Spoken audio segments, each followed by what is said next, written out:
I support spending cuts. I think the cuts currently in the bill are wimpy and anemic, but I still would support the bill, even with wimpy and anemic cuts, if they weren't going to explode the debt. The problem is the math doesn't add up. Some Republican senators are already throwing cold water on the tax and spending plan that squeaked by in the House last week, aka President Trump's big, beautiful bill.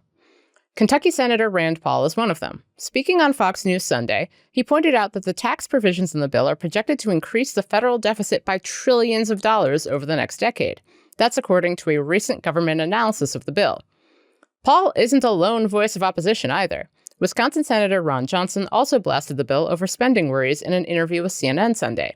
He said he's not afraid to buck President Trump on this.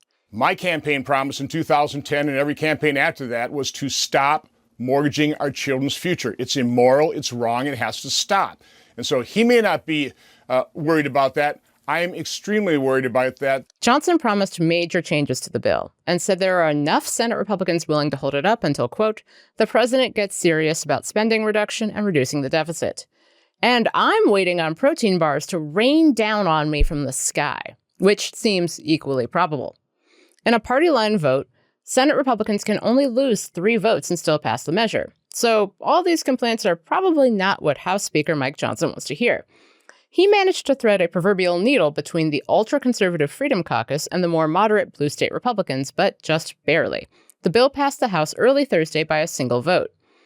The House Speaker warned senators not to mess with the bill too much during an interview with CNN Sunday, because they risk losing more votes in the House. And I have a very delicate balance here, a very delicate equilibrium that we've reached over a long period of time, and it's best not to meddle with it too much. Counterpoint, meddle.